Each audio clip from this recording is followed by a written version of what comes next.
రాజు కూర్చున్న వారిని చూడ లోపలికి వచ్చి అక్కడ పెండ్లి వస్త్రము ధరించుకొనని ఒకని చూచి, స్నేహితుడా, పెండ్లి వస్త్రము లేక ఇక్కడికి ఎలాగో వచ్చితివి అని అడుగగా వాడు మౌని అయి ఉండెను.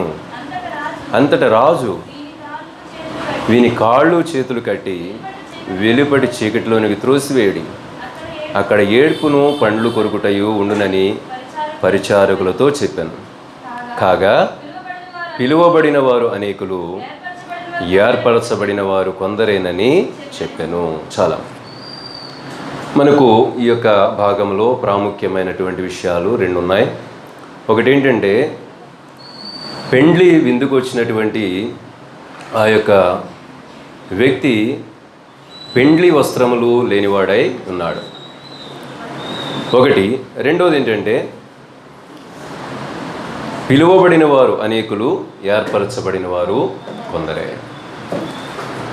ప్రియమైన దేవుని బిడ్డలారా, ఈ దినాలలో మనం గమనించినట్లయితే, మరి దేవునిని వెంబడించేటువంటి వారు, దేవునిని వెంబడించాలి, దేవుని రక్షణ పొందాలి, దేవుని మేలు పొందాలి అని ఆశపడి ప్రభువుని వెంబడించేవారు మరి అనేక మంది కనబడుతున్నారు.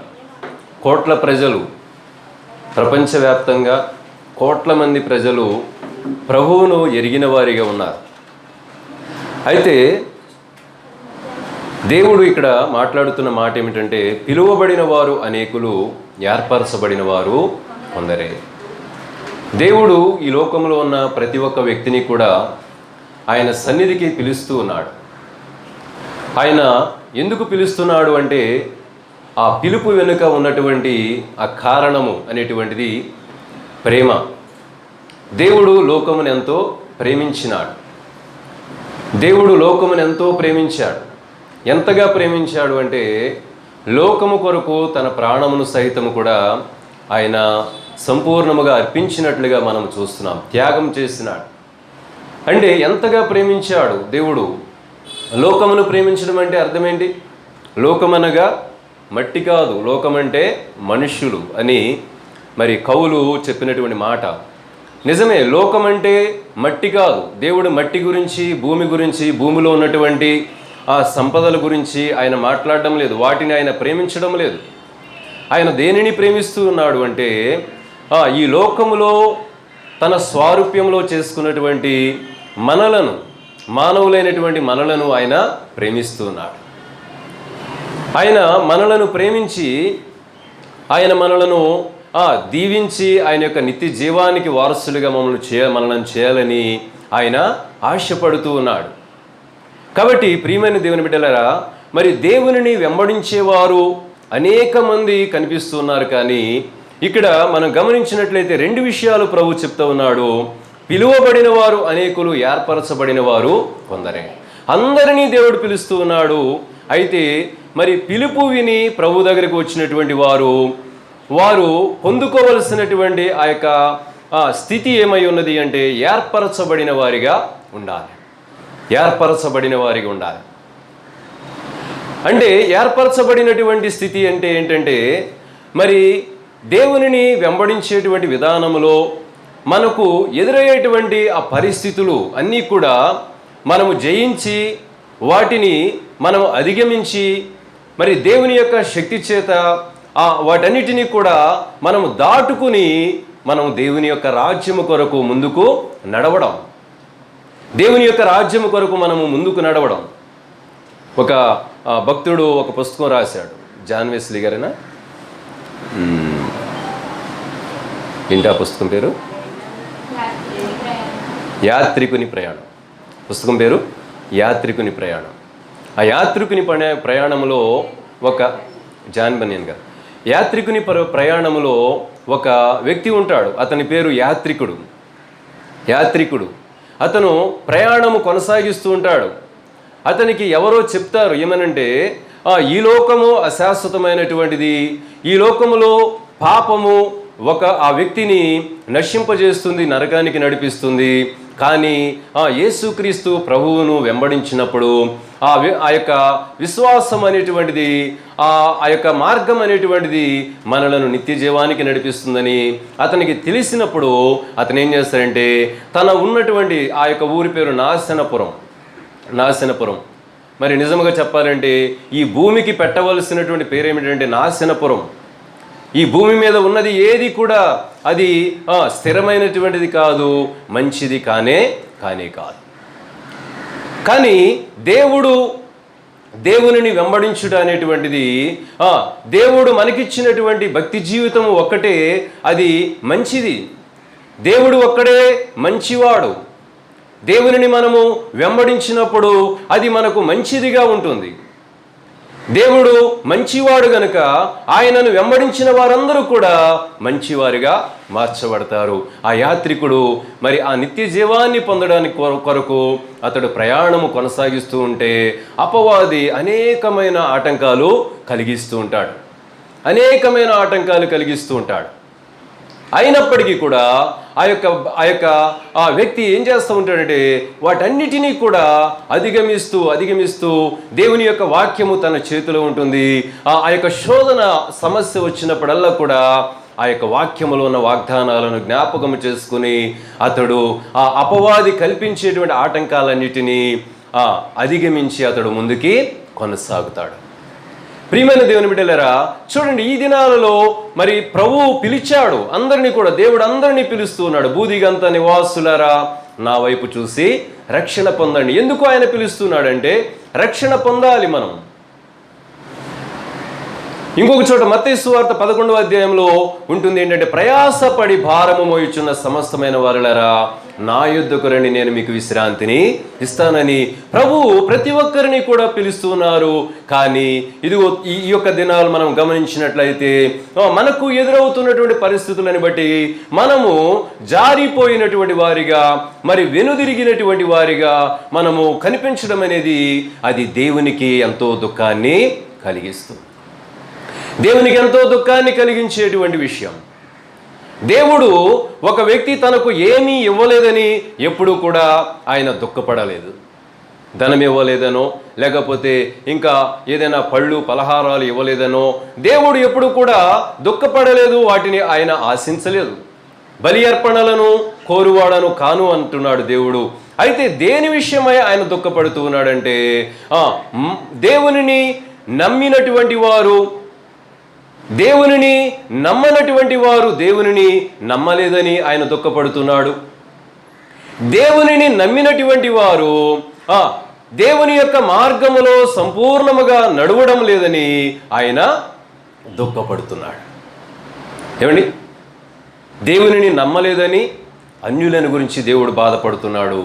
దేవునిని నమ్మినటువంటి మనము సంపూర్ణముగా దేవునిని వెంబడించకపోతే అది కూడా దేవునికి దుఃఖాన్ని కలిగించేటువంటి విషయమై ఉన్నది. దేవునికి దుఃఖాన్ని కలిగించేటువంటి విషయం. కాబట్టి మనం ఇక్కడ పిలిచాడు దేవుడు. పిలిచినప్పుడు మనం ఎలా ఉండాలంటే ఏర్పరచబడినటువంటి వారిగా ఉండాలి. లూకా సువార్తలో ఒక చక్కని ఎగ్జాంపుల్ మనకు కనబడుతుంది. చూడండి, లూకా సువార్త 10వ అధ్యాయము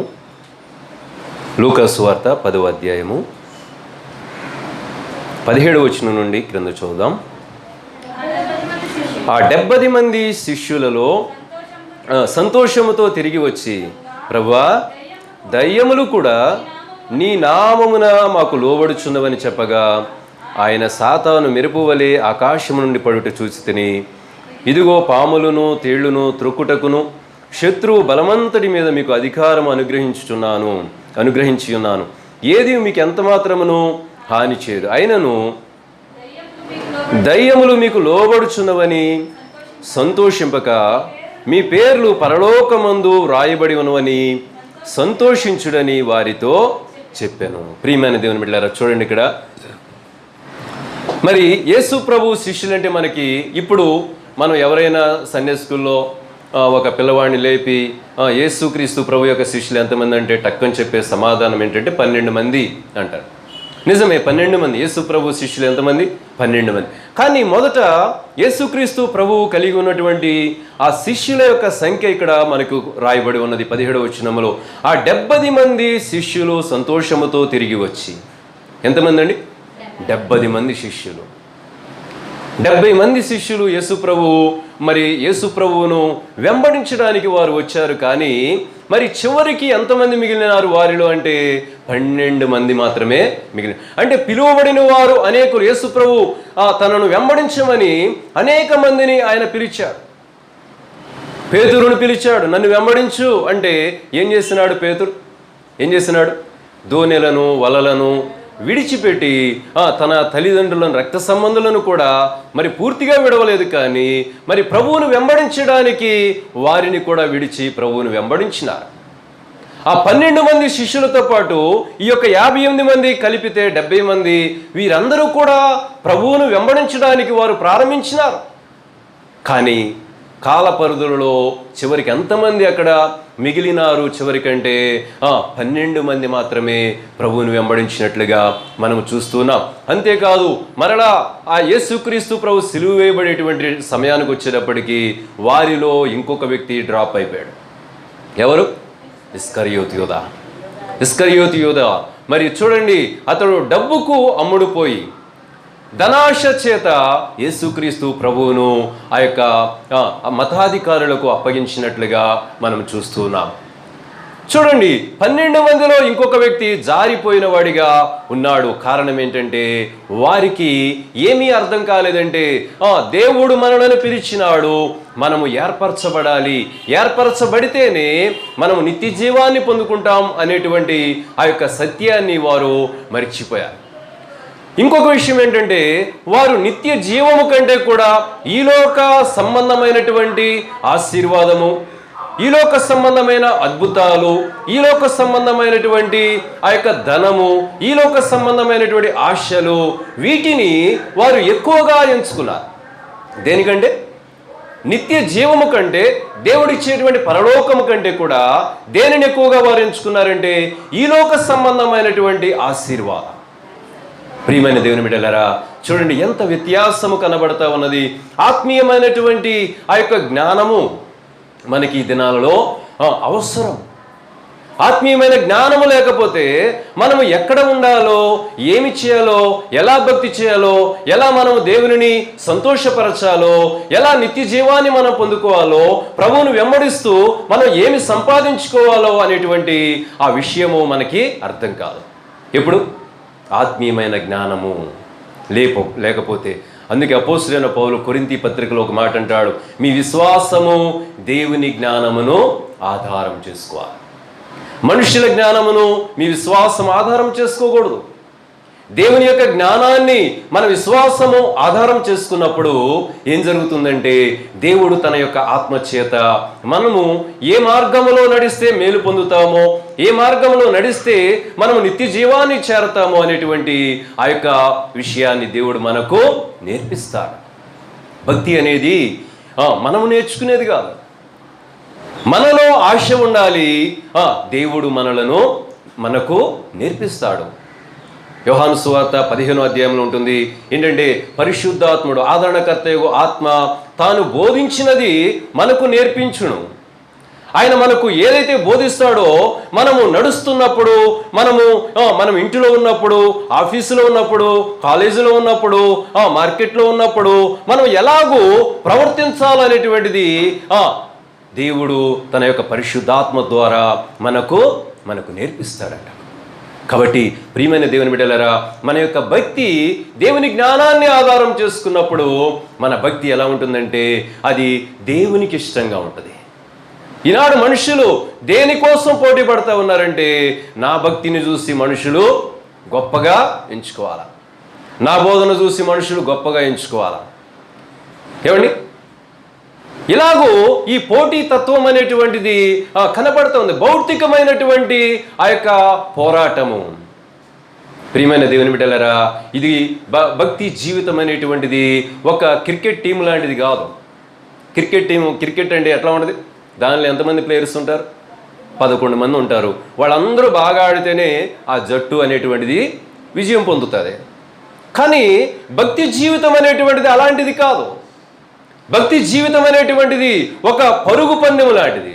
పరుగు పందెంలో ఒక వ్యక్తి ఇండివిజువల్గా తనకు తాను వ్యక్తిగతముగా తనకున్నటువంటి ఆ యొక్క శక్తి యుక్తులను ఉపయోగించి అతడేం చేయాలా? దానిలో జయం పొందాలా.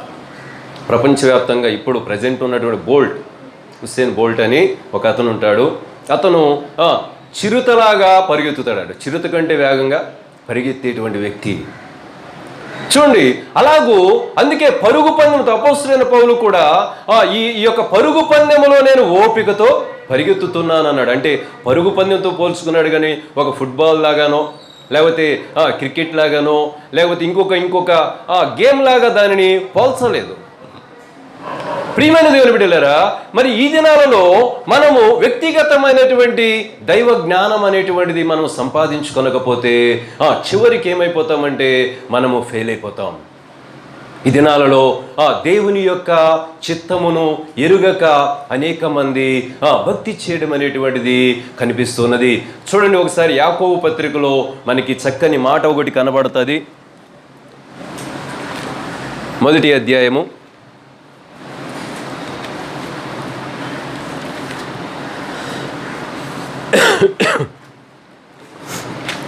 'యాకోబుకు రాసిన పత్రిక 1వ అధ్యాయము 27వ వచనం చూడండమ్మా. తండ్రి అయిన దేవుని ఎదుట పవిత్రమును నిష్కళంకమైన భక్తి ఏమనగా దిక్కులేని పిల్లలను విధవరాండ్రను వారి ఇబ్బందులలో పరామర్శించుటయు ఇహలోక మాలిన్యము తన కంటకుండా తను తాను కాపాడుకొనుటయే. చూసారా, భక్తి యొక్క సారాంశం. భక్తికి దేవుడిచ్చినటువంటి నిర్వచనము ఏమిటి అంటే, మరి పైన ఉన్నటువంటి భాగము అంటే 2 భాగాలు ఉన్నాయి దీనిలో. దిక్కులేని పిల్లలను విధవరాండ్రను వారి ఇబ్బందులలో పరామర్శించుట అనేది ఇది భౌతిక సంబంధమైనటువంటిది. దేవుని యొక్క ప్రేమ మరి అనేటువంటిది మనం కలిగి ఇలాంటి పరిస్థితుల్లో ఉన్నప్పుడు మనకు అవకాశము కలిగినటువంటి కొలది మనము ఆ యొక్క పనిని చేయాలి. ఈ విషయంలో మరి అనేక మంది ఉన్నారు సమాజంలో. వారికి ఉన్నటువంటి ధనాన్ని పేద ప్రజలైనటువంటి వారికి వినియోగించేటువంటి వారు సమాజంలో ఎంతోమంది ఉన్నారు. కానీ మరి అది ఒక్కటే మనము ఆధారం చేసుకుని ఇదే నన్ను నిత్య జీవానికి నడిపిస్తుంది, ఇలా చేయటం వలన నా పాపం క్షమించబడుతుంది, ఇలా చేయటం వలన నేను నీతిమంతుడిని అయిపోతాను అనేటువంటి ఆ యొక్క భ్రమలో చాలామంది మొదటిది చేస్తూ ఉన్నారు. కానీ దేవుడు 2 భాగాలు అక్కడ 2 విషయాలను చెప్తా ఉన్నాడు. రెండవది ఏంటంటే, ఇహలోక మాలిన్యము తమ కంటకుండా తమను తాము కాపాడుకోవాలి. ఇహలోక మాలిన్యం అంటే లోక సంబంధమైనటువంటి ఆ యొక్క పాపము అనేటువంటిది పదము ఒక్కటే, కానీ దానిలో ఉన్న విత్తనాలు, ఆ చెడు విత్తనాలు అనేటువంటివి అనేక రకాలు. అబద్ధాలు, దొంగతనాలు, మోసాలు, వ్యభిచారం, చెడ్డ తలంపులు, ఇలాగూ నరహత్యలు, బూతులు, సరసోక్తులు, ఇలా కొలస్సీ పత్రికలో, ఎఫెసీ పత్రికలో, గలతీ పత్రికలో మరి అనేకమైనటువంటి ఆ అధ్యాయాలలో అవి మనకి ఆ మ్యాటర్ అంతా కూడా కనిపిస్తుంటుంది. ఒకసారి కొలస్సీ చూడండి. కొలస్సీ పత్రికలో రాయబడి ఉన్నటువంటిది 3వ అధ్యాయం 5వ వచనం నుండి మనం చూసినట్లయితే, అక్కడ కొలస్సీ పత్రిక 3వ అధ్యాయం 5వ వచనం నుండి చూసినట్లయితే, కావున భూమి మీదనున్న మీ అవయవములను అనగా జారత్వమును, అపవిత్రతను, కామాతురతను, దురాశను, విగ్రహారాధనైన ధనాపేక్షను చంపివేయుడి, వాటి వలన దేవుని ఉగ్రత అవిధేయులైన వారి మీదకి వచ్చును అని ఇక్కడ రాయబడతా ఉన్నది. ఇంకా మనం క్రిందకు వస్తే 7వ వచనం నుండి 8వ వచనం నుండి, ఇప్పుడైతే మీరు కోపమును, ఆగ్రహమును, దుష్టత్వమును, దోషణను, మీ నోట బూతులు అను వీటన్నిటినీ విసర్జించుడి. ఒకరితోనొకడు అబద్ధమాడకుడి. ఏలననగా ప్రాచీన స్వభావమును దాని క్రియలతో కూడా మీరు పరిత్యజించి జ్ఞానము కలుగు నిమిత్తము దానిని సృష్టించిన వాని పోలిక చొప్పున నూతనపరచబడుచున్న నవీన స్వభావమును ధరించుకుని ఉన్నారు. కొలసి సంఘస్థులంట వారు అడ్వాన్స్డ్గా ఉన్నారు. ఆ సంఘం యొక్క సాక్ష్యము ఇక్కడ మనకు వినిపిస్తూ ఉన్నాడు అపోస్తలుడైన పౌలు. ఏంటంటే వారు ప్రాచీన స్వభావాన్ని విడిచిపెట్టేసి వారు ఏం చేశారంట, దేవుని చిత్తవృత్తి యందు అంటే దేవుని చిత్తానుసారమైనటువంటి ఆ భక్తి జీవితంలోనికి వారు నేర్చుకున్నారు. దానిలో నడవడము అనేటువంటిది వారు నేర్చుకున్నారు. అదే ఇందాక మనం యాకోబు పత్రికలో మనం చదివినటువంటి ఆ భాగములు ఏంటంటే ఇహలోక మాలిన్యము తమ కంటకుండా తమను తాము కాపాడుకొనుట అనేటువంటిది ఏంటంటే ఈ లోక సంబంధమైనటువంటి ఆ యొక్క పాప స్వభావాలు, సహజ స్వభావాలు. అందుకే పైన అదే అధ్యాయంలో మూడవ అధ్యాయము 3వ వచనములు మనం చూస్తే అందుకే అంటున్నాడు, ఏలయనగా మీరు మృతి పొందితిరి, మీ జీవము క్రీస్తుతో కూడా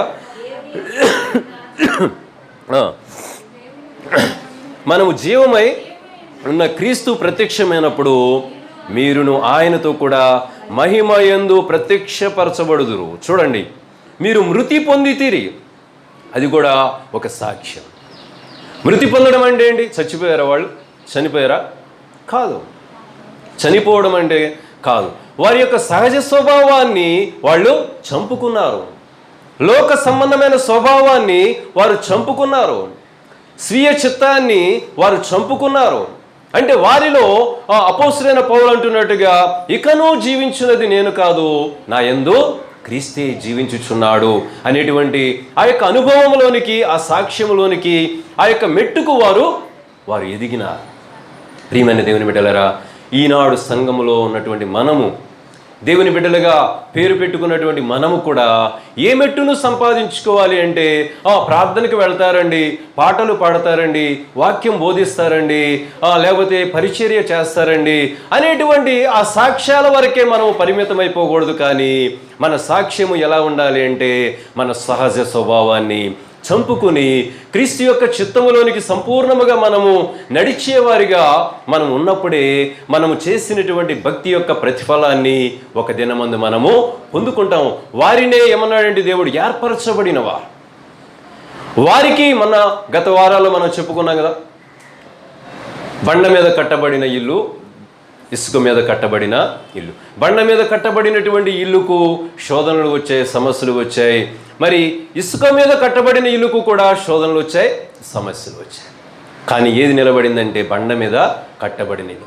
అలాగే ఈ భూమి మీద పుట్టిన ప్రతి ఒక్కరికి కూడా శోధనలు ఉంటాయి, సమస్యలు ఉంటాయి. అయితే వాటిని మనము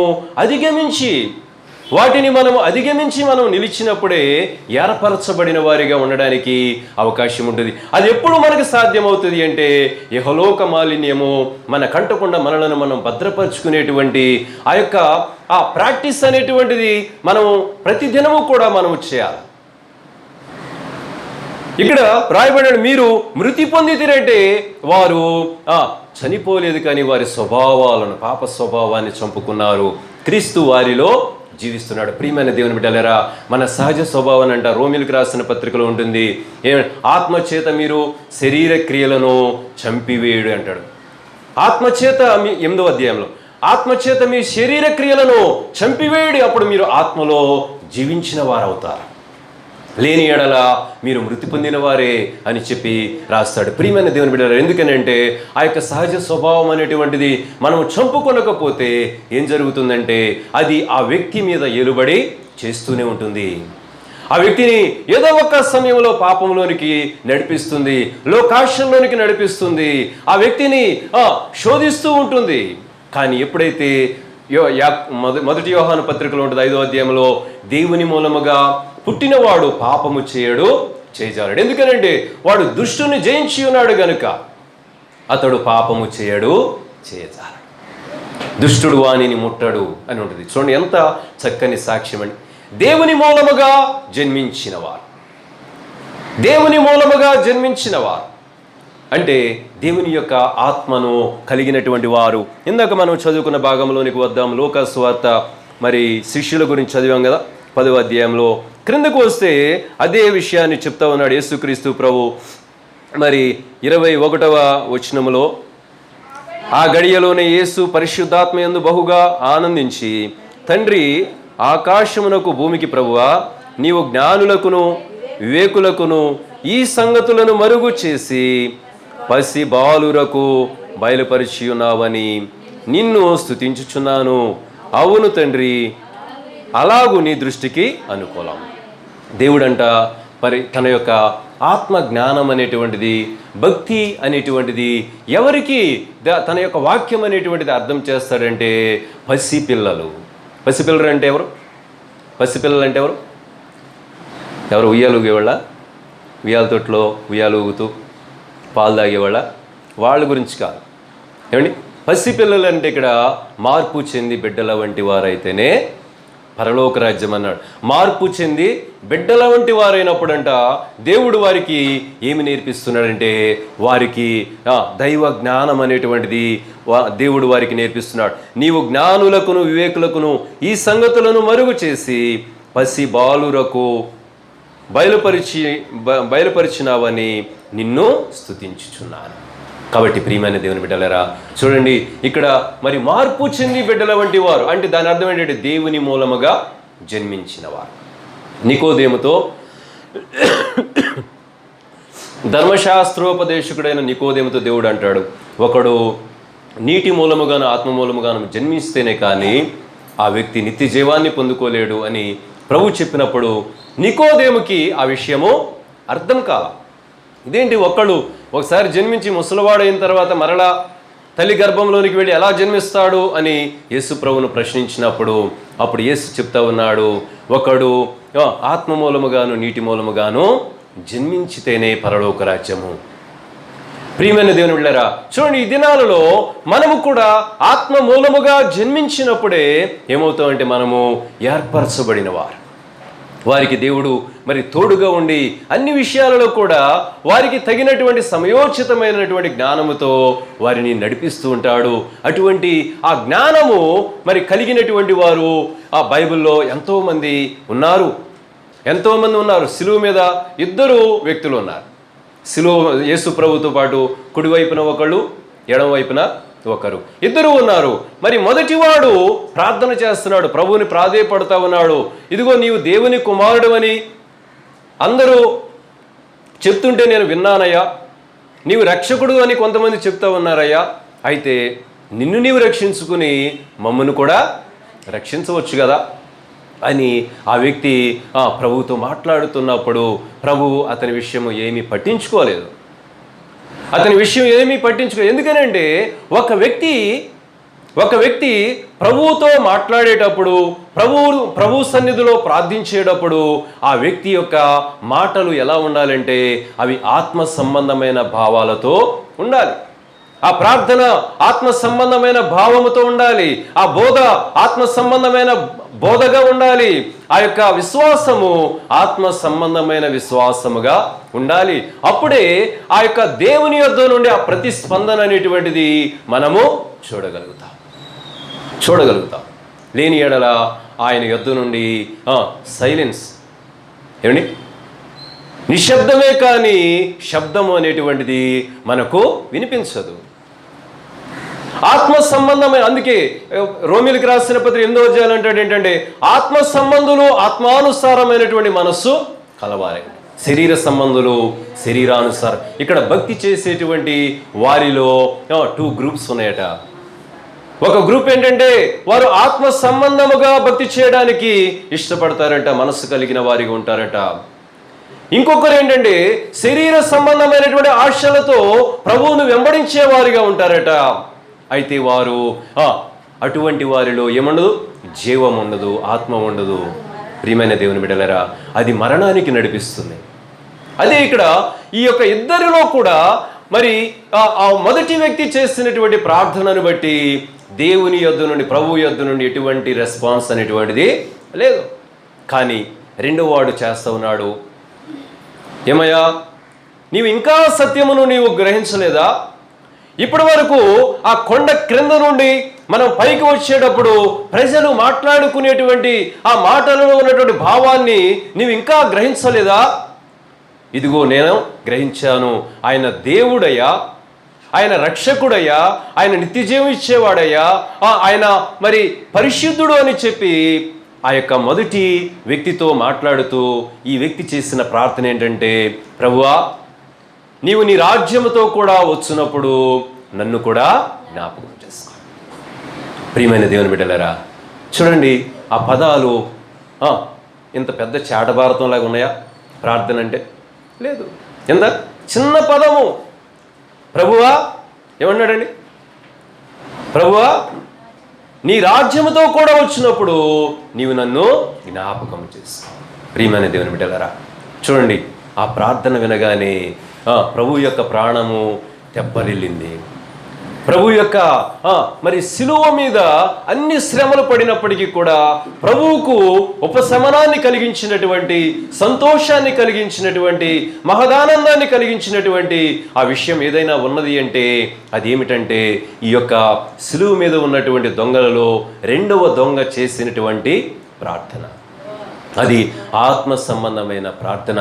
అందుకే వెంటనే ప్రభు రెస్పాన్స్, ఆ యొక్క నిశ్శబ్దముగా ఉన్నటువంటి ఆ వాతావరణంలో నుండి ఒక శబ్దము వస్తూ ఉన్నది. ఒక శబ్దం వస్తూ ఉన్నది, నేడే నీవు నాతో కూడా పరదేశంలో ఉన్నావు. ప్రియమైన దేవుని బిడ్డలారా, చూడండి ఈ చిన్న ప్రార్థన చాలదా? దేవుడు ఏమై ఉన్నాడు, మన ప్రార్థన ఎలా ఉండాలి, మన విశ్వాసం ఎలా ఉండాలి, దేవునిని మనం ఏమి కోరుకోవాలి, దేవుని సన్నిధిలో మనం ఏమి ఆశించాలి దేవుని యొద్ద నుండి అనేటువంటిది మనం ఈ చిన్న ఎగ్జాంపుల్ చాలదా? సరిపోతుంది.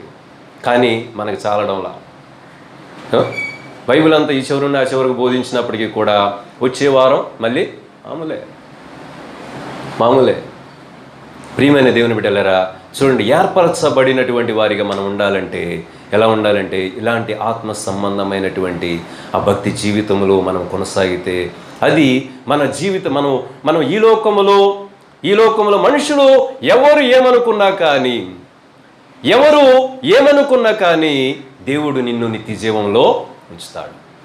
నీ భక్తిని హేళన చేయొచ్చు, నీ యొక్క ప్రవర్తన హేళన చేయొచ్చు, లేకపోతే నిన్ను తక్కువగా చూడవచ్చు, అర్థం చేసుకోకపోవచ్చు, కానీ నీవు నిత్య జీవంలో ఉంటావు. ఆ శిలువ మీద ఉన్న దొంగలను అందరూ కూడా ఇంకా దొంగలుగానే చూస్తున్నారు, కానీ ఆ శిలువ మీద ఉన్న దొంగలలో ఒక్కడు ఆ శిలువ ఆ యొక్క కొండ పైన ఎలాగూ మార్పు చెంది చంటి బిడ్డగా మారిపోయినాడో, ఎలాగూ అతడు నరకానికి వెళ్ళవలసినటువంటి వ్యక్తి పరలోక రాజ్యంలో స్థానాన్ని సంపాదించుకున్నాడో మనము దానిని బట్టి చూస్తున్నాం. అందుకే శిష్యులతో చెప్తున్నాడు ప్రభు, అయ్యా, మీరు అద్భుతాలు జరుగుతున్నాయని మీరు సంతోషపడవద్దు, అద్భుతాలు ఆశ్చర్యకార్యాలు జరుగుతున్నాయని మీరు సంతోషపడవద్దు, కానీ మీ పేర్లు జీవ గ్రంథములో రాయబడి ఉన్నవని మాత్రం మీరు సంతోషపడండి. ఈ దినాల్లో ప్రియమైన దేవుని బిడ్డలారా, సంఘములో సభ్యత్వం కాదు మనకు కావలసినది. సంఘములో సభ్యత్వం కాదు మనకు కావలసినది. ఏం కావాలంటే జీవ గ్రంథములో మన పేరు లిఖించబడాల. జీవ గ్రంథంలో మన పేరు లిఖించబడాలి అంటే మనం ఏమి చేయాలి అంటే, పిలువబడిన వారిగా ఉన్నాం ప్రజెంట్, అయితే ఏర్పరచబడినటువంటి భక్తి జీవితంలోనికి మనం అడుగులు వేసేవారిగా. 70 మందిని ప్రభు పిలిచాడు, కానీ చివరికి 12 మంది మిగిలినారు. ప్రియమైన దేవుని బిడ్డలారా, చూడండి, మనము ప్రపంచంలో కోట్ల మంది ప్రజలు క్రైస్తవులుగా ఉన్నారు, కానీ మొన్న ఒక సర్వేలో తేలింది ఏంటంటే మైనస్ అన్నమాట. నిజంగా వాక్యాన్ని అనుసరించే వాళ్ళు ఎవరున్నారంటే -0%. చూడండి, ఎలా కోట్ల మంది ప్రజలు ఉన్నారు, కానీ వాక్యాన్ని అనుసరించేవారు ఎవరు అంటే మైనస్ కనపడతాం. అందుకే అన్నాడు, పిలువబడిన వారు అనేకులు, ఏర్పరచబడిన వారు కొందరు. ఎంతోమందిని ప్రభు పిలిచాడు ఆ విందుకి, ఆ ప్రేమ విందుకి పిలిచాడు, కానీ ఏమి లేవంట, పెండ్లి వస్త్రాలు లేవు, రక్షణ వస్త్రాలు లేవు, ఆత్మీయమైన వస్త్రాలు లేవు, పవిత్రత పరిశుద్ధత అనేటువంటిది లేదు. ప్రియమైన దేవుని బిడ్డలారా, అందుకే మనం ఉత్తర పత్రాలు చదువుకున్నటువంటి భాగంలో ఒక మాట రాయబడి ఉంది. ఏమని రాయబడి ఉంది? యెహోవాను ప్రేమించు వారులారా చెడుతనమును అసహ్యించుకొనుడి. యెహోవాను ప్రేమించు వారులారా చెడుతనమును అసహ్యించుకొనుడి. నీవు దేవునిని ప్రేమించే వ్యక్తివా? దేవుని యందు విశ్వాసం ఉంచినటువంటి వ్యక్తివా? నీవు దేవునిని నమ్ముకున్నానని చెప్పుకుంటున్నటువంటి వ్యక్తివా? అయితే నీవు, నేను, మనము చేయవలసింది ఏంటో తెలుసా? చెడుతనమును అసహ్యించుకోవా. వాళ్ళని పిలిచాడు ప్రభు, శిష్యులైన వారిని పిలిచాడు. ప్రభువా ధోని తీసుకుని వస్తానయ్యా, వల తీసుకుని వస్తానయ్యా అంటే ఏమనేవాడు ప్రభు? మీకు దండం, మీరు రానవసరంలా. మీరు నన్ను వెంబడించాలంటే మిమ్మల్ని మీరు ఉపేక్షించుకుని నా సిలువనెత్తు, ధోనిని కాదు, వల కాదు మీ భుజం మీద ఉండవలసినది, కానీ ఏముండాలంట? నా సిలువనెత్తుకుని మీరు వెంబడించాలి. ప్రియమైన దేవుని బిడ్డలారా, మన స్వభావాలు మనం చంపుకున్నప్పుడే దేవుని కోసం మనం పరిగెత్తుతాము, కానీ లేకపోతే మనము మిగిలిన లోకాన్ని భుజాన వేసుకుంటే మనం సాగలే ముందుకి. అందుకే పోరాటానికి వెళ్ళేవాడు, ఆ యొక్క పోటీకి వెళ్ళేవాడు, ఒక బ్యాగు రన్నింగ్ రేస్ ఉందనుకోండి, వెనకాల బ్యాగ్ తగిలించుకుని పరిగెత్తాడు. ఎవరైనా చూసారా? ఎక్కడన్నా బ్యాగులు తగిలించుకుని పరిగెత్తేవాడు ఎవరైనా ఉన్నారా? ఎవరు ఉంటారు. ఎందుకనంటే ముందుకు సాగాలంటే వెనక లోకం అనేటువంటిది ఉండకూడదు. అలాగే మన జీవితంలో కూడా మనము దేవునిని వెంబడించాలంటే, గురి యొద్దకు మనం మరి చేరుకోవాలంటే లోకమును, యెహోవాను ప్రేమించు వారిలారా చెడుతనమును అసహించుకునుడి. ఆ శిష్యులైన వారు ప్రభువును వెంబడించినప్పుడు ఆ దోణెలను అలాగే వలలను మాత్రమే వారు విడిచిపెట్టలేదు, కానీ వారిలో పాపమును కూడా వారు విడిచిపెట్టారు. వారి స్వభావాన్ని వారు విడిచిపెట్టారు, క్రీస్తు స్వభావాన్ని వారు సంపాదించుకున్నారు. ప్రభువును వెంబడించినట్లుగా మనము చూస్తున్నాం. ప్రియమైన దేవుని బిడ్డలారా, చూడండి, ఈ లోకములో కోట్ల మంది ప్రజలు ఉన్నప్పటికీ కూడా మనము ఈ వాక్యం వింటున్నటువంటి మన హృదయాన్ని పరిశుద్ధపరచుకుని, హృదయ శుద్ధి గలవారు ధన్యులు, వారు దేవుని చూస్తారన్నట్లుగా మన హృదయాన్ని మనం పరిశుద్ధపరచుకుని మనము భక్తి జీవితంలో ముందుకు కొనసాగుతున్నటువంటి వారిగా మనం ఉన్నప్పుడు అది మన జీవితానికి ఎంతో ఆశీర్వాదకరముగా ఉంటుంది. కాబట్టి చూడండి, ఒకసారి మనము చిన్న వాక్యాన్ని మనము చూద్దాం. కొలస్సీలకు రాసిన పత్రికలో, కొలస్సీలకు రాసిన పత్రిక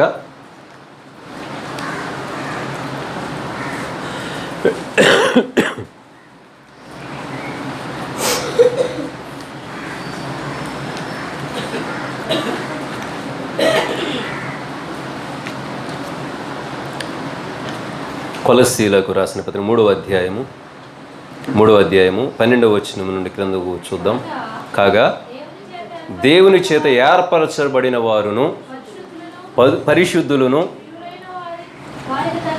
ప్రియులైన వారికి తగినట్లు మీ జాలిగల మనస్సు, దయాళత్వమును, వినయమును, సాత్వికమును, దీర్ఘశాంతమును ధరించుకొనుడి. ఎవడైనను చాలమ్మా, అక్కడ వరకు చాలు. చూడండి, ఇక్కడ మరి కొలస్సీ సంఘానికి అపోస్తలుడైన పౌలు రాసిన సంగతి ఏమిటంటే, కాగా దేవుని చేత ఏర్పరచబడిన వారును పరిశుద్ధులను ప్రియులైన వారికి తగినట్లు మీరు జాలిగల మనస్సును, దయాళత్వమును, వినయమును, సాత్వికమును, దీర్ఘశాంతమును ధరించుకొనుడి. మనము రంగురంగుల బట్టలు, రకరకాల బట్టలు, ఫ్యాషన్ డిజైన్, ఇప్పుడు రకరకాల బట్టలు మనుషులు వేసుకోవడం అలవాటు చేసుకుంటున్నారు. కానీ ప్రియమైన దేవుని బిడ్డలారా, మరి దేవుడైతే ఏం చెప్తా ఉన్నాడంటే, ఆత్మ సంబంధమైనటువంటి గుణలక్షణాలను మనము వస్త్రములుగా ధరించు. ఆత్మీయమైన వస్త్రాలు, ఆత్మ సంబంధమైన వస్త్రాలు. మీరు దేవుని చేత ఏర్పరచబడిన వారును పరిశుద్ధులను ప్రియులునైన వారికి తగినట్లుగా, పరిశుద్ధులు. మరి చూడండి, పరిశుద్ధులకు తగినట్లుగా మన దేవుడు ఎవరు? మన దేవుడు పరిశుద్ధుడు. మన దేవుడు పరిశుద్ధుడు. మనం ఎప్పుడైనా కానీ మన దేవునికి లోకంలో ఉన్నటువంటి వారికి ఏదైనా వ్యత్యాసం మనము చూపించాలంటే ఇది ఒక్కటే ఉంది, మనకి ఇది ఒక్కటే ఉన్నది. మరి నీ యొక్క జీవితానికి, లోక సంబంధమైన జీవితానికి ఏదైనా వ్యత్యాసం చూపించాలంటే ఇది ఒక్కటే ఉన్నది. ఏంటి? దేవుడు నన్ను పరిశుద్ధపరిచినాడు, నన్ను ఆశీర్వదించాడంటే. నేను తిరుపతిలో వచ్చానండి, నేను కూడా ఆశీర్వదించబడ్డా. నాకు స్వస్థత వచ్చిందంటే నేను ఏదో పూజ చేసుకుంటే నాకు కూడా స్వస్థత వచ్చిందంటారు. లోకంలో మరి అందరూ అన్ని మతాలలో కూడా ధనవంతులు ఉన్నారు, అన్ని మతాలలో జ్ఞానవంతులు ఉన్నారు, అన్ని మతాలలో కూడా మంచిగా చదువుకున్న వారిగా ఉన్నారు. అన్నీ మనము ఈక్వల్గా వాటిని చూడగలుగుతాం. కానీ పరిశుద్ధత అనేది ఎక్కడుందంటే దేవునిలో మాత్రమే ఉన్నది. పరిశుద్ధత అనేది ఎక్కడ ఉన్నదంటే దేవుని యొక్క వాక్యాన్ని సంపూర్ణముగా అనుసరించేటువంటి వారిలో ఆ సాక్ష్యం అనేటువంటిది మనము చూడగలుగుతాం. అందుకే పేతురు పత్రికలో మనకి కనబడుతుంది. చూడండి, చివరిగా ఒక వాక్యాన్ని మనము చూద్దాం. మొదటి పేతురు పత్రిక మొదటి అధ్యాయము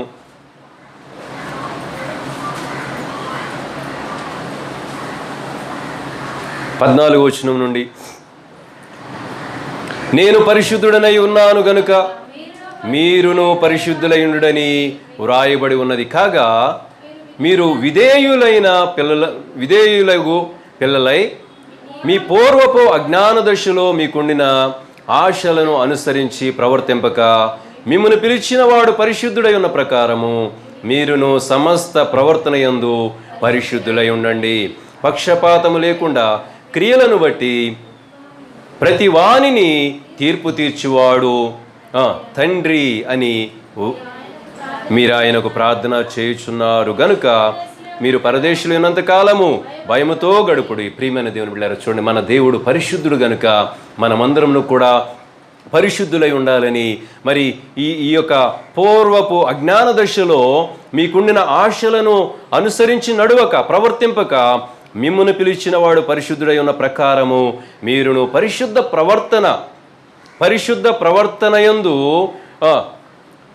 పరిశుద్ధులై ఉండండి. పక్షపాతమేమీ లేకుండా క్రియలను బట్టి దేవుడంట ఏం చేస్తాడు? ప్రతిఫలం అనేది ఇస్తాడు. అందుకే అంటాడు యాకోబు భక్తుడు అంటాడు, ఏమన్నాడంటే, మీ విశ్వాసము క్రియలు కలిగినదై ఉండాలి. క్రియలు లేని విశ్వాసం మృతం. క్రియలు లేని విశ్వాసం, ప్రాణము లేని దేహము ఎలాగో క్రియలు లేని విశ్వాసము అలాంటిది. క్రియలు అనగా ఏమిటంటే క్రీస్తులో ఉన్న గుణలక్షణాలు, క్రీస్తులో ఉన్న పరిశుద్ధత, క్రీస్తులో ఉన్న ప్రేమ, క్రీస్తులో ఉన్న క్షమాగుణము, క్రీస్తులో ఉన్నటువంటి ఓర్పు, సహనము, క్రీస్తులో ఉన్నటువంటి ప్రార్థనా జీవితం, క్రీస్తులో ఉన్న దేవుని చిత్తానికి లోబడేటువంటి జీవితం, క్రీస్తులో ఉన్న సాత్వికము, విధేయత, క్రీస్తులో ఉన్న తగ్గింపు, క్రీస్తులో ఉన్నటువంటి ఆ యొక్క నిత్య జీవం కొరకైనటువంటి ఆశలు మనం కలిగి ఉండాలి. అదే క్రియలు కలిగిన విశ్వాసం. ఇవి లేకుండా నేను పాస్టర్నైనా, యాక్టర్నైనా, డాక్టర్నైనా, కలెక్టర్నైనా, ఎవరినైనా కానీ ఎవరు కూడా పరలోక రాజ్యము వెళ్ళలేరు.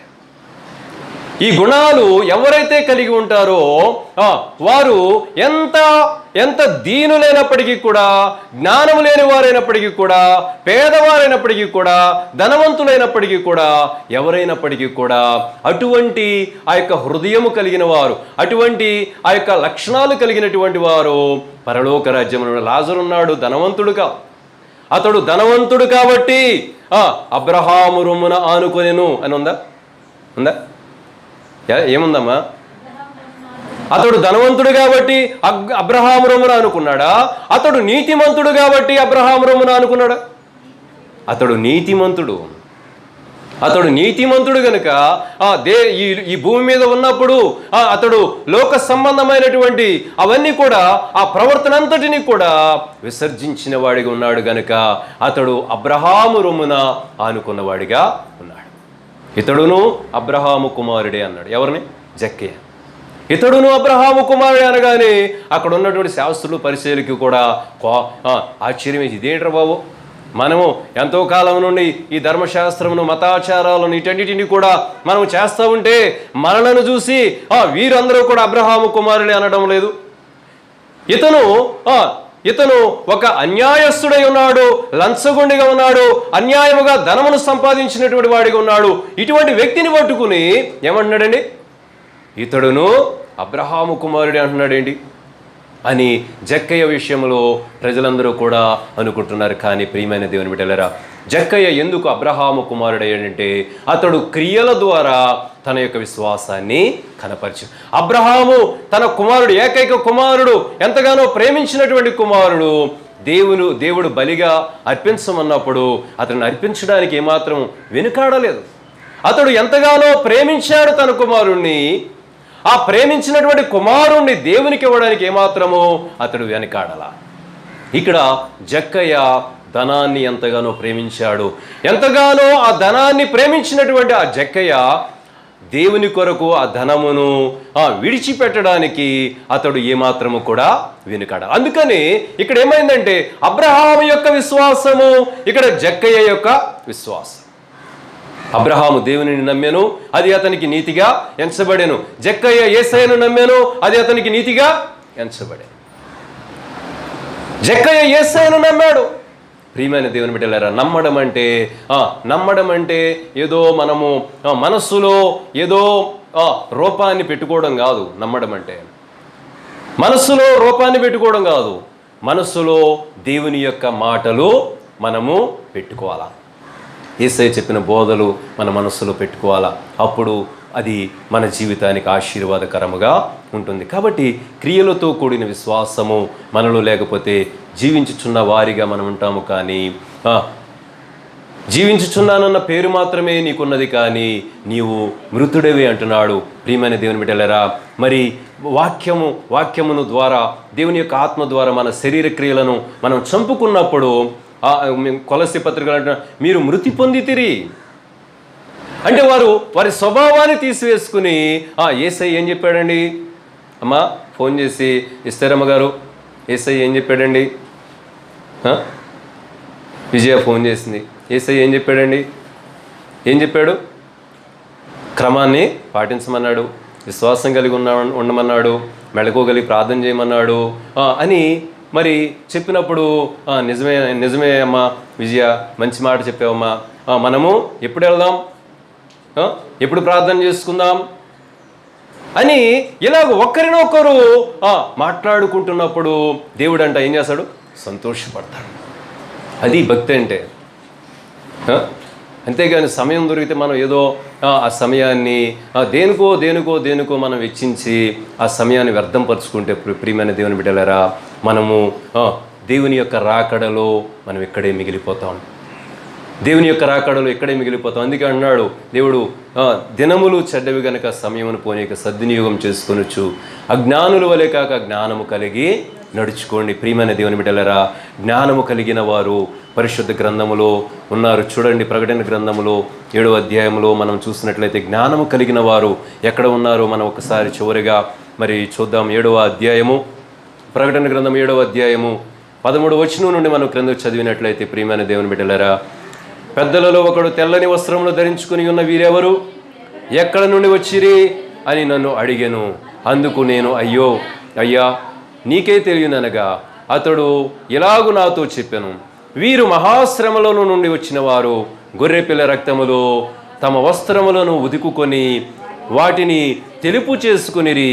అందువలన వారు దేవుని సింహాసనం ఎదుట ఉండి రాత్రింబవళ్ళు ఆయన ఆలయములో ఆయనను సేవించుచున్నారు. ప్రియమైన దేవుని బిడ్డలారా, 1 గంట సేపు మనం దేవుని సన్నిధిలో గడపడానికి ఎన్ని సాకులో, ఎన్ని ఆటంకాలో, ఆపసోపాలు. ప్రియమైన దేవుని బిడ్డలారా, చూడండి ఎంత వ్యత్యాసం. నీవు ఏర్పరచబడిన గుంపులో ఉండాలంటే, నీవు నిత్య జీవములో ఉండాలంటే, పరలోక రాజ్యములో దేవునితో కలిసి జీవించేటువంటి ఆ యొక్క స్థితిలో మనం ఉండాలంటే, ప్రియమైన దేవుని బిడ్డలారా, దేవుని యందు ఆనందించేటువంటి ఆ స్వభావము మనం కలిగిన వారికి ఉండాలి. భక్తుడైన దావీదు కాదు కానీ 42వ దావీదు కీర్తనలో రాయబడినటువంటి మాట కొరహు కుమారులు రాసిందనుకుంటాను. ఏమని ఉంటుందంటే, దుప్పి నీటి వాగుల కొరకు ఆశపడినట్లుగా దేవా నా ప్రాణము నీ కొరకు తృష్ణగొనుచున్నది, ఆశపడుతుంది. చూడండి, వీళ్ళు మహాశ్రమలు. నువ్వు ప్రార్థనకి వెళ్తానంటే నిన్ను కొట్టేవాళ్ళు లేరు, తిట్టేవాళ్ళు లేరు, కానీ రాగలుగుతున్నావా? వర్షాకాలమేమో వర్షం అంటావు, చలికాలమేమో చలి, ఎండాకాలం ఎండ. ఇంకెప్పుడు ఏ కాలం? పోయే కాలంలో చేయాలి భక్తికి మనం. ఒక ఆయన అన్నాడంట, టెన్సెస్ చెబుతున్నారు మనకే, అది మామూలుగా నిజంగా జరిగిందే. ఇంగ్లీష్ గ్రామర్ చెప్తున్నారు. గ్రామర్ చెప్తుంటే ఇంగ్లీష్లో టెన్సెస్ అని ఉంటాయి, పాస్ట్, ప్రజెంట్, ఫ్యూచర్ టెన్సెస్, కాలాలు. తెలుగులో వర్తమానము, భవిష్యత్తు కాలము, భూతకాలం అని ఉంటాయి. అయితే ఈ టెన్సెస్ అన్నీ చెప్పిన తర్వాత లెక్చరర్ గారు ఒక అతన్ని నుంచోబెట్టి అతనికి తెలుగులోనే అడిగాడు, కాలాలు ఎన్నో చెప్పమంటే అతను ఏమనంటే ఎండాకాలము, వర్షాకాలము, శీతాకాలము అంటాడు. ఏమండి, అప్పటి వరకు చెప్పింది దేని గురించి? English grammar, past tense, present tense, future tense గురించి చెప్తే ఇతనేమన్నాడు? ఎండాకాలము, వర్షాకాలము, శీతాకాలము అంటున్నాడు. ఆహా, భలే చెప్పేవయ్యా, ఇంకే కాలం లేదంటే వెనకాల నుండి మా పెద్దన్న, ఆయన కూడా పాస్టరే, వెనకాల నుండి పోయే కాలం అన్నాడు. పోయే కాలం అంటే ఎండాకాలము, వర్షాకాలం, శీతాకాలం కాకుండా ఇంకేమి లేవా అని చెప్పేసి ఆయన వెటకారంగా అడిగారు లెక్చరర్ గారు. వెనకాల నుండి అన్నది ఏంటంటే పోయే కాలం. ఇంకెప్పుడు భక్తి చేసేది మనం? ఏమండి, కాలాలు మారుతూ ఉంటాయి, వస్తూ ఉంటాయి. దేవుడిచ్చినవి మన కాలాలు. దేవుడు అన్ని కాలాలలో కూడా నేను మారని వాడను అన్నాడు. అన్ని కాలాలలో నేను నిన్న నేడు నిరంతరం ఏకరీతిగా ఉన్న దేవుడనని దేవుడు చెప్తా ఉన్నాడు. కాబట్టి ప్రియమైన దేవుడు, మనం కూడా విశ్వాసములో స్థిరమై ఉండాలి, భక్తిలో స్థిరమై ఉండాలి, ప్రార్థనలో స్థిరత్వం ఉండాలి, మాదిరిలో స్థిరత్వం ఉండాలి. ప్రియమైన దేవుని బిడ్డలారా, సాక్ష్యమును కలిగిన వారిగా ఉండాలి. కొలస్సీ సంఘము ఎలాంటి సాక్ష్యాన్ని కలిగి ఉన్నారు? అపోస్తలుడైన పౌలు చెప్తున్నాడు, మీరు ప్రాచీన స్వభావాన్ని విడిచి దేవుని చిత్తవృత్తి యందు మీరు మార్పు చెందిన వారు, నూతనపరచబడిన వారై ఉన్నారు అని చెప్పి రాయబడి ఉన్నది. కాబట్టి మనమందరం కూడా గ్రహించి మరి దేవునిని వెంబడించేటువంటి మనం ప్రభు చెప్తా ఉన్న పిలువబడిన వారని యేసయ్య అనేక మందిని పిలుస్తున్నాడు. ఎందుకోసమంటే నిత్య జీవాన్ని మనకివ్వాలని. ఒక యవనస్తుడు పరిగెత్తుకుంటూ వచ్చాడు, అయ్యా నిత్య జీవానికి వారసునవుడని నేను ఏమి చేయాలన్నాడు. కానీ మరి యేసు ప్రభు చెప్పినట్లుగా అతడు చేయలేకపోయి, నీకు ఒకటి కొదువుకున్నది, నీకున్నది అంతా కూడా అమ్మి పేదలకు ఇచ్చి నన్ను వెంబడించమంటే అతడు యేసు ప్రభు శిష్యులాగా వెంబడించలేకపోయాడు. తరువాత అతడు ముఖమును చిన్నబుచ్చుకుని వెనక్కి వెళ్ళిపోయినాడు. కానీ జక్కయ్యని ప్రభు అడగల, నీ ధనమంతా కూడా ఇచ్చేవయ్యా, అప్పుడు నీకు రక్షణ వస్తుంది అని చెప్పలా. కానీ అతడు ఆత్మలో గ్రహించినాడు. ప్రియమైన దేవుని చిత్తాన్ని, దేవుని మనస్సును గ్రహించి ఆయన ఇష్టాన్ని చేయాలనుకుని ఆశ కలిగి ఉన్నాడు. కాబట్టి దేవుడు అతనికి నేర్పించినాడు. అతనిదంతా కూడా మరి ఇచ్చివేసినప్పుడు ప్రభు అంటున్నాడు, ఇతడును అబ్రహాము కుమారుడే, నేడే ఈ ఇంటికి రక్షణ వచ్చి ఉన్నది. నిజమైన రక్షణ ఇప్పుడు వస్తుంది అంటే మనము దేవుని యొక్క చిత్తము, దేవుని మనస్సును ఎరిగి ఆయన యొక్క మార్గములో మనం నడిచినప్పుడు మనకి రక్షణ వస్తుంది. గొప్ప విజయాలు మన జీవితంలో మనం చూడగలుగుతాం. ప్రియమైన దేవుని బిడ్డలారా, దేవుని చిత్తానుసారముగా మనమందరం కూడా భక్తి చేస్తూ ముందుకు కొనసాగుతూ దేవుని నామాన్ని మహింపరుస్తూ మన జీవితాల ద్వారా, మన యొక్క మాదిరి ద్వారా అనేక మందికి దేవుని యొక్క ప్రేమను మరి చూపించి ప్రభుత్వాన్ని నడిపించేటువంటి వారిగా ఉండాలి. అంతేగాని వర్షం కాబట్టి అంతా చాలామంది మరి మానివేశారు. ఏదో కారణాలు ఉంటాయి. కానీ కారణాలను బట్టి మనం దేవుని యొక్క సన్నిధిని పోగొట్టుకుంటే అది దేవుని దృష్టికి ఏమాత్రము కూడా అది సంతోషము కాదు. కాబట్టి మనము ఇలాంటి ఏ శ్రమలు లేకపోయినా, ఎటువంటి కొన్ని రాష్ట్రాల్లో అసలు సువార్త ప్రకటించుకోవడానికి అవకాశము లేదు. ఎంతోమంది హింసించబడతా ఉన్నారు, ఎంతోమంది సేవకులు మరి హింసించబడతా ఉన్నారు, విశ్వాసులు హింసించబడతా ఉన్నారు. మనకు అటువంటి పరిస్థితులు లేకపోయినా, మనం భక్తి చేయలేకపోతే, అటువంటి పరిస్థితి ఒకవేళ వస్తే మనం ఇంకేం చేస్తాం? ఏమండి, ఇంక పరలోక రాజ్యం ఎలా వెళ్తాం మనం? యేసు ప్రభు మనల్ని పిలిచేదే దానికోసం, నిత్య జీవం పొందడానికి. తన వాక్యము ద్వారా మనల్ని పరిశుద్ధపరిచి నిత్య జీవం ఇవ్వడానికి ఆయన మనల్ని పిలిచాడు. కానీ ఈ రెండు విషయాల్లోనే మనం వెనుకబడిపోతే, ఈ రెండు విషయాలే మనం గ్రహించుకోకపోతే, వీటిని మనం సంపాదించుకోనకపోతే మనం ఎలాగూ బుద్ధి లేని కన్యకల్లాగా మిగిలిపోతాం. అంతకండి ఏడుపును పండ్లు కొరు. ఇక్కడ మిగిలిపోయిన వారి పరిస్థితి ఏంటంటే ఏడుపును పండ్లు కొరుకుట.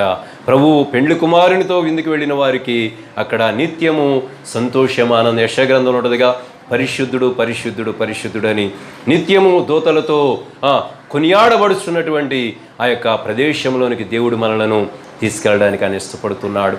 కాబట్టి పిలువబడిన స్థితిలోనే మనం ఉండకూడదు, కానీ ఏర్పరచబడిన వారిగా మనమందరం కూడా సిద్ధపడదాం. దేవుడు తన మాటలు దీవించునుగాక. ఆమెన్. ప్రార్థన చేసుకుందాం.